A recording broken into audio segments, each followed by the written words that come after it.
Bismillahirrahmanirrahim. Assalamualaikum warahmatullahi wabarakatuh. Saya Muhammad Farhun, MPD, dosen Sekolah Tinggi Agama Islam Nahdlatul Watan Samawa. Saat ini sedang mengikuti peningkatan kompetensi dosen pemula Perguruan Tinggi Penyelenggara Universitas Islam Negeri Mataram tahun 2024.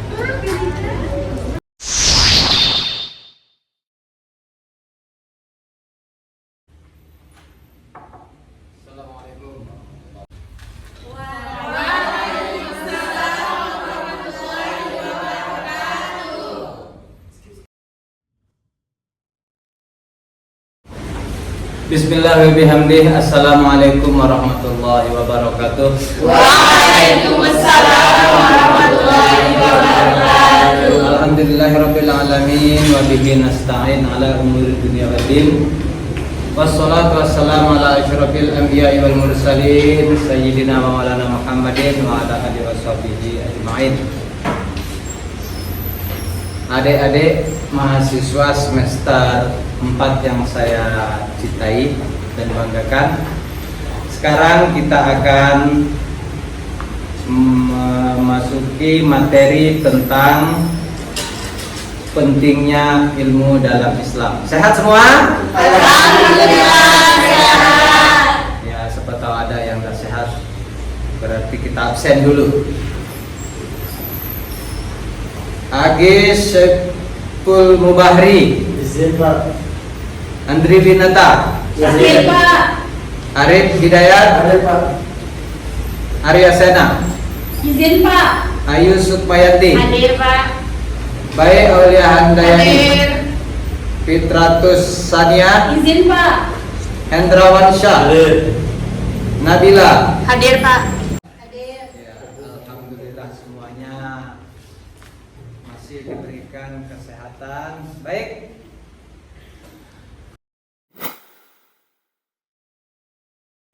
Sekarang kita akan melihat tentang pentingnya ilmu dalam Islam. Ada yang sudah dengar kalimat ini? Jadi Islam sangat menekankan pentingnya ilmu sebagai bagian integral dari kehidupan seorang muslim. Ini udah slide kedua. Jadi slide pertamanya tadi perintah menuntut ilmu dan kewajiban belajar mengajar. Baik. Jadi yang kedua Al-Qur'an dan hadis. Al-Qur'an dan hadis itu sebagai apa di sini? Pedoman. Al-Qur'an dan hadis yang ada di sini mengandung banyak perintah untuk menuntut ilmu, menjadikannya kewajiban bagi ya. Jadi penjelasan selanjutnya slide ketiga, perintah menuntut ilmu dalam Islam. Ya. Ayat Al-Qur'an. Nah, ini ayat Al-Qur'an ini. Semua dalam pengajian, mungkin di mata kuliahnya yang lain, di mata kuliah BTV, mata kuliah studi hadis sudah ada semua, hampir semua. Makanya di dalam mata kuliah tafsir Tarbawi ini, di materi yang tadi pentingnya menuntut ilmu dan mengajar itu, ada di slide ketiganya perintah menuntut ilmu. Yang pertama surah Al-Alaq. Siapa yang tahu surah Al-Alaq ayat? Bismillahirrahmanirrahim. Iqra bismi rabbikal ladzi khalaq. Khalaqal insana min 'alaq. Iqra wa rabbukal akram. Alladzi 'allama bil qalam. 'Allamal insana ma lam ya'lam. Ya, itulah tadi ayat yang pertama Iqra. Di sini namanya fi'il Fi'il tadi. Fi'il amr. Fi'il amr. Fi'il amr ini artinya apa? Perintah. Kata perintah. Perintah. Iqra. Di sana itu sudah kalau kalimat perintah hukumnya Wajib. Di dalam Al-Qur'an setiap perintah Wajib. Setiap larangan Wajib.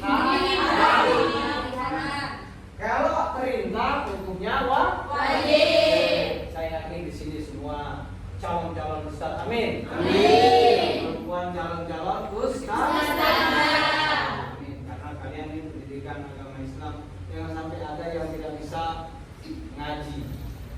Karena kalian tidak mengikuti kewajiban Islam, agama kalian, perintah yang pertama.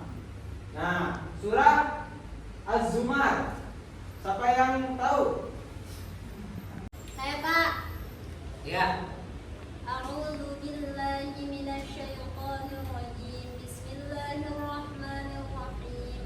Amman huwa qanitun ana al-laili sajidan wa qa'iman yahdharul akhirata wa yarju rahmata rabbih.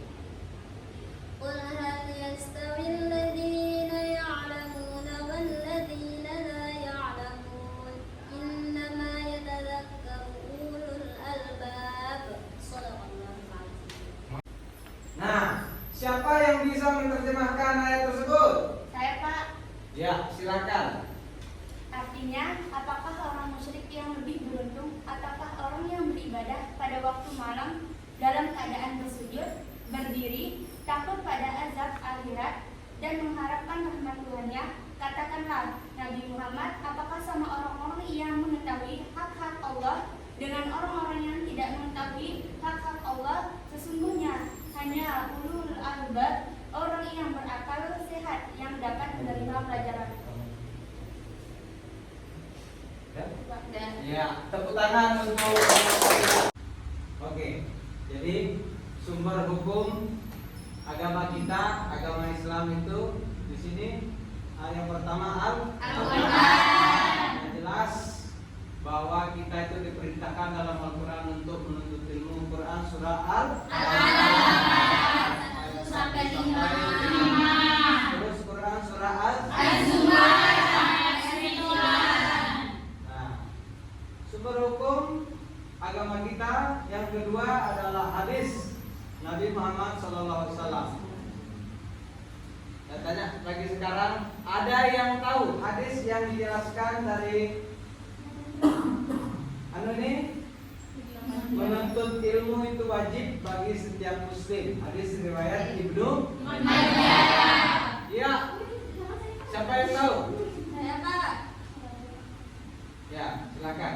Ya, talabul ilmi fardhatun 'ala kulli muslimin wa muslimah. Jadi menuntut ilmu itu merupakan kewajiban bagi seorang muslim baik laki-laki maupun perempuan. Pintar, tepuk tangan. Ya. Tolabul ilmi fardhatun 'ala kulli muslimin wa muslimatin. Bukan muslimin aja. Muslim in dan muslim out. Muslimin dan muslimah.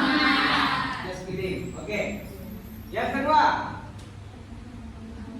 carilah ilmu dari buaya hingga ke yang maha. Ya, yang laki-laki. Hadis tentang ilmu itu dijelaskan dalam hadis Al-Baihaqi, yaitu "Utlubul ilma minal mahdi ilal lahdi." Tuntutlah ilmu dari buah ibu kita sampai ke dalam lahar. Ya. Batas. Kalian yang masih kuliah, saya doakan semuanya bisa lanjut lagi S2, lanjut S3. Tidak apa-apa kalau sudah nikah sambil kuliah. Banyak profesor-profesor yang ada di mana-mana yang tidak bisa saya sebutkan satu persatu. Begitu juga dokternya yang sambil udah menikah, udah punya anak baru kuliah. Termasuk saya. Saya S1-nya selesai 2008. S2 mulai 2018. Nah, begitu juga dengan kalian. Jangan sampai hadis yang kedua ini, carilah ilmu dari buaya hingga liang lahat, itu tidak diimplementasikan dalam kehidupanmu. Ya, lanjut kita ke slide yang selanjutnya. Kewajiban belajar bagi setiap muslim. Nah, tanggung jawab individu di sini, setiap Setiap muslim harus berusaha untuk mencari ilmu dan memahami ajaran Islam dengan baik. Ilmu yang dimiliki digunakan untuk kebaikan umat dan memperbaiki diri. Sekarang tanya, kalian itu belajar untuk siapa? Diri sendiri. Memang untuk diri sendiri. Tapi lihat yang selanjutnya. Dimiliki setelah kalian dapatkan ilmu itu, kalian miliki digunakan untuk kebaikan umat. Memang ilmu itu untuk kita, tapi untuk kebaikan umat. Jangan bilang kamu itu saya yang makan, saya yang kenyang. Itu dalam persaingan ranking kalau dulu di sekolah. Persaingan ranking, siapa yang makan itu yang kenyang. Siapa yang belajar dia yang pintar. Tapi kalau sudah ranah di mata di bangku perkuliahan, kalian menuntut ilmu untuk dirimu, tujuannya untuk kebaikan umat dan memperbaiki diri. Jadi akhirnya bilang memperbaiki diri. Jadi tidak binafsi, harus kita perbaiki diri kita dulu. Jangan seorang guru menggunakan kalung. Ya, kita lanjut ke slide kelima, yaitu tentang kewajiban mengajar dalam Islam. Kewajiban mengajar sudah ada di slide 3 tadi, Quran surah Al-Alaq 1-5, Quran surah Al-Zumar ayat 9, hadis yang 2 tadi. Nah, di sini peran pengajaran dalam pendidikan Islam. Mengajar adalah tanggung jawab yang sangat mulia. Para guru memiliki peran yang penting dalam membimbing umat untuk mencapai kemajuan dan kemajuan dalam ilmu. Sangat mulia. Lihat, mengajar adalah tanggung jawab yang sangat mulia. Itulah, jangan lihat gaji. Karena kita pertama-pertama itu harus merintis. Tidak ada orang yang langsung naik langsung ke lantai ke-15. Atau tadi dibilang temanmu itu langsung ke langit. Tapi ada nggak sih ke langit? Sunggokong. Iya, sunggokong ya. Ya, harus ada step by step. Tangga. Merintis begitu. Selanjutnya step by step itu tetap. Apa dibilang kalau di dalam pelajaran bahasa Arabmu? Ya? Bahasa Inggris? Besaran suaranya? Nah, Peter. Experience best of the teacher. Jadi, ya, ada yang tahu hadis yang terjemahannya seperti ini? Ya. Mandala akhirin falahu mislu ajrin fabahi. Falahu mislu ajrin fabahi. Ajr. Sama seperti dia mengerjakan kebaikan. Kalau kita sholat, sholat, otomatis kita sudah sholat. Mengerjakan, suruh adik kita melakukan untuk sholat. Terus ayat perumpamaan yang lain. Suruh orang sedekah. Bagaimana? Berapa dia dapat? Sama seperti seperti orang yang menyedekahkan. Nah, itulah yang namanya pekerjaan mulia. Selanjutnya hak dan kewajiban guru dalam Islam. Hak dan kewajiban guru dalam Islam. Yang pertama kita bicara tentang hak. Mendapatkan penghormatan dan sudah jelas kalau sudah hukumnya wajib, jadi jelas dia akan mendapatkan ganjaran dari Allah. Percaya tidak percaya, yang namanya orang mengerjakan perintah Allah pasti mendapatkan pahala. Nah, kita lihat dia apakah seperti tas, seperti laptop. Yang kedua, diberikan kesabaran, hikmah dalam menyampaikan ilmu. Ya. Bagaimana maksudnya ini? Ada yang bisa jelaskan? Diberikan kesabaran dan hikmah dalam menyampaikan ilmu. Saya Pak. Ya, silahkan. Jadi maksud dari diberikan kesabaran dan hikmah dalam menyampaikan ilmu, yaitu ketika kita menyampaikan sebuah ilmu, misalnya ketika kita mengaji, di situ insya Allah ketika kita menjalani dengan ikhlas dan penuh tanggung jawab, Allah akan memberikan kita kesabaran di dalam hati kita untuk mendidik anak yang sedang kita didik. Kemudian hikmah dalam menyampaikan ilmu. Di setiap pembelajaran tentunya Allah akan berikan hadiah dan pesan sehingga kita bisa mengambil hikmah dari setiap pembelajaran yang sedang kita lakukan bersama dengan anak-anak murid kita. Ya, tepuk tangan untuk kita semua.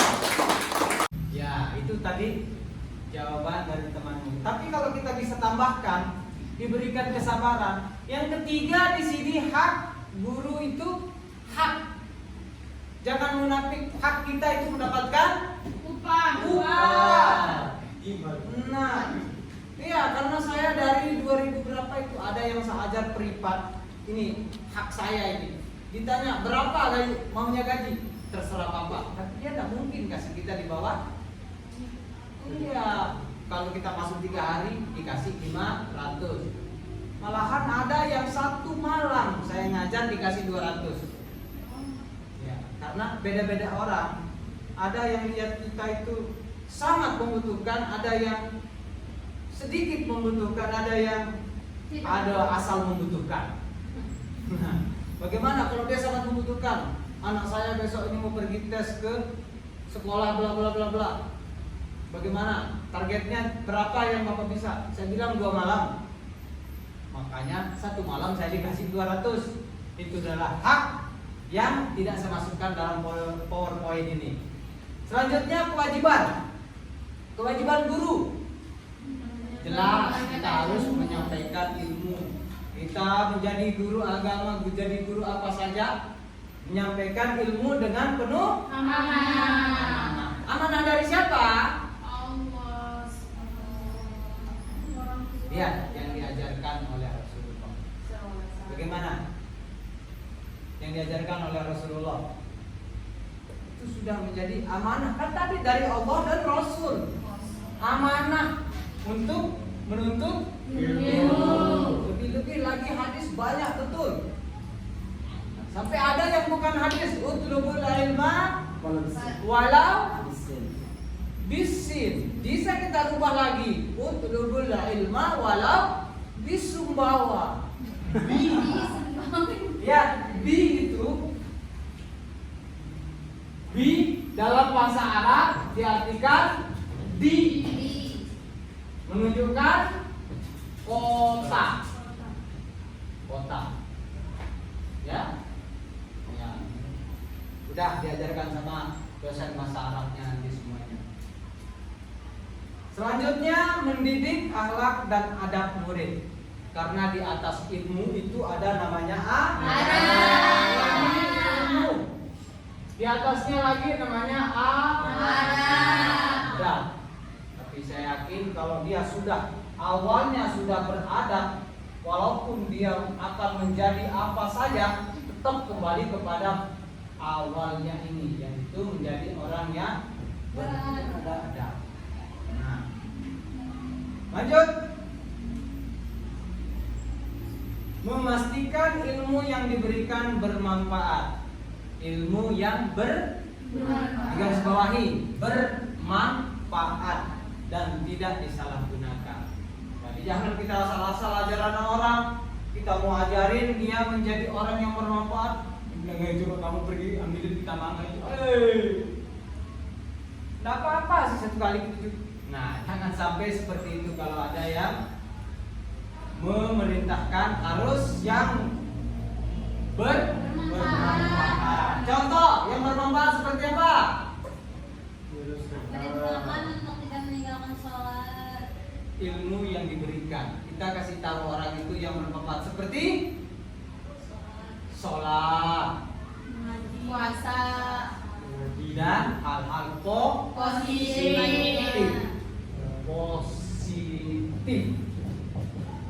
Nah, ajarkan ilmu yang positif, jangan ilmu yang negatif. Next slide 7. Peran belajar mengajar dalam pembangunan umat.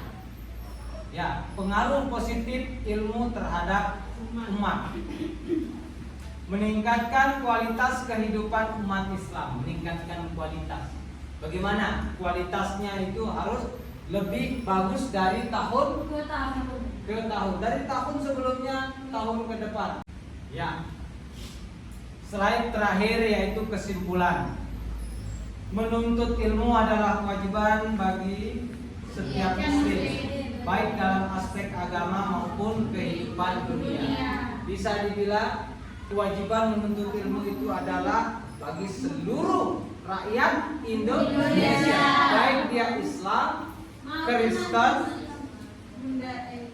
berapa? Buddha, Hindu, Konghucu, dan lain-lain. Katolik. Semuanya.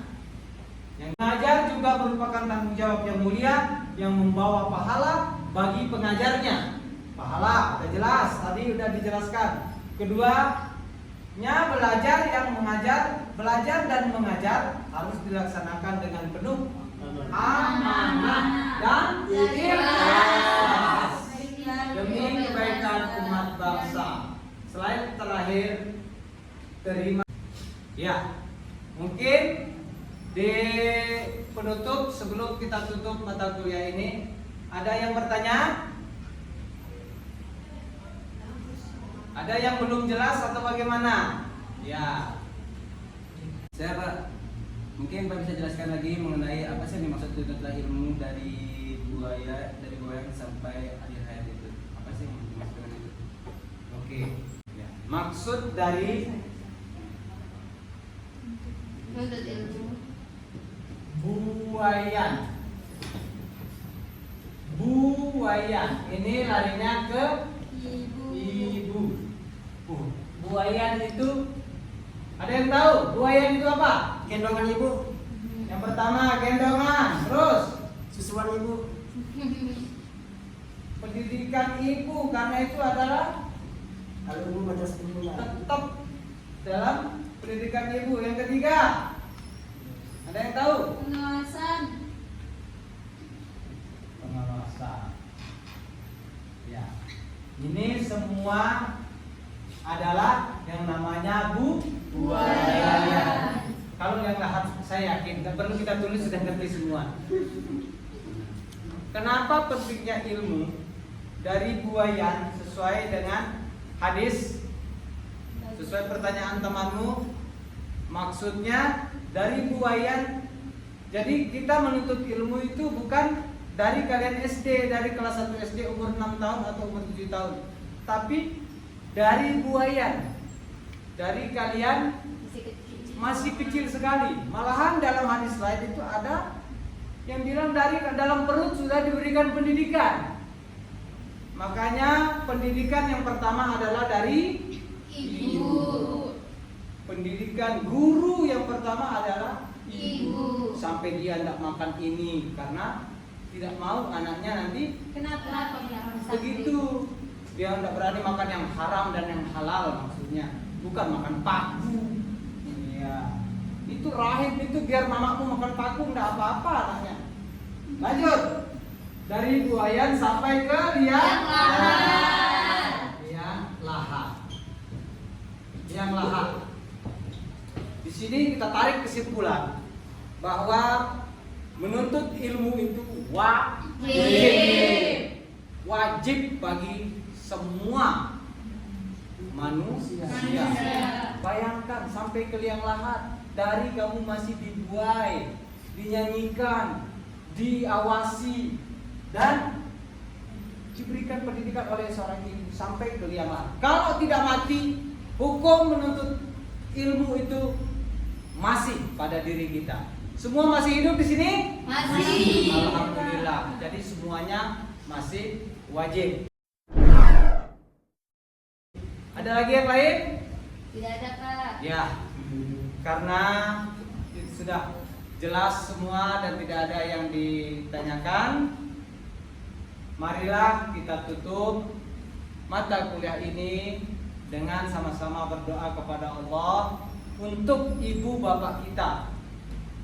Semoga kedua orang tua kita, ibu bapak kita diberikan umur yang panjang, diberikan kesehatan, murah rezekinya, lancar segala usahanya, tercapai hajat dan cita-citanya, bisa menyekolahkan anak-anaknya kita ini sampai ke tingkat yang paling tinggi. Amin ya rabbal alamin. Ila hazin niyah wa kulli niyatin sholihah. Al-Fatihah.